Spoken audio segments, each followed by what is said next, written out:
கூட்டம் முடிஞ்ச பிறகு பிரைவேட் சந்திக்க நேரம் கேட்டிருந்தேன். அங்கேயே 2 நிமிஷம் சந்திக்கிறதுக்கு வாய்ப்பு கொடுத்தது. அந்த வாய்ப்பை பயன்படுத்தி இந்த கோரிக்கையை மீண்டும் வலியுறுத்தி ஒரு போட்டு எடுத்துரைக்கிறோம். என்ன சொல்வாரு, செய்ய மாட்டேன்னு சொல்லக்கூடாது, என்ன சொல்வாரு, செய்யறதா செய்யலான்னு போகிறோம்.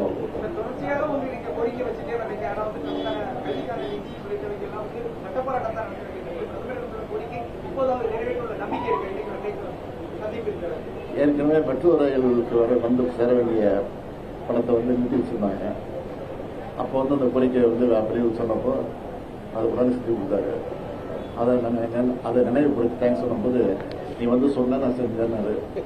அதே மாதிரி இப்போ சொல்லியிருக்கேன் செய்யுங்கன்னு சொல்லிட்டு வந்து அது நம்பிக்கையோடு இருப்போம். அமலாக்கத்துறைக்கு நீதிமன்றம் கடும் கண்டனத்தை முன்வச்சிருக்கு. எதிர்கட்சிகள் ஆளும் மாநிலங்கள் எதிர்கட்சி தலைவர்கள் மீதான ஒரு கடுமையான போக்கை அமலாக்கத்துறை மூலமா மத்திய அரசு எடுத்துட்டு வருதுன்னு குற்றச்சாட்டுகளை நேற்று முன்வச்சிருந்தீங்க.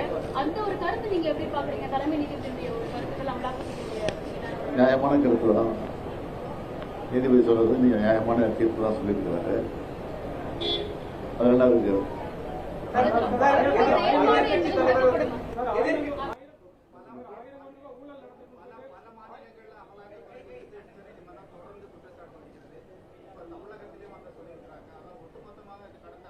அது அரசியல் ரீதியா பண்றது.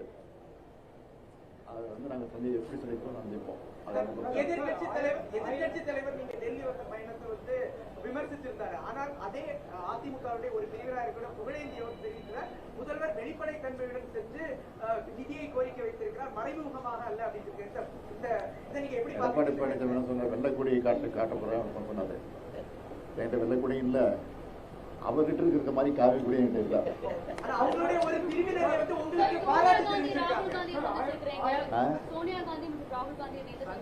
அது மரியாதை சந்திப்பு.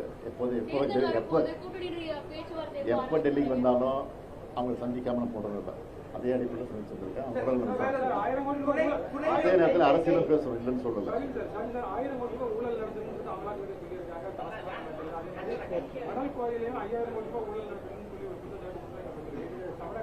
அதெல்லாம் குத்தலாட்டம், பொய், தேவையில்லாம பிரச்சாரம் பண்ணிட்டு இருக்காங்க.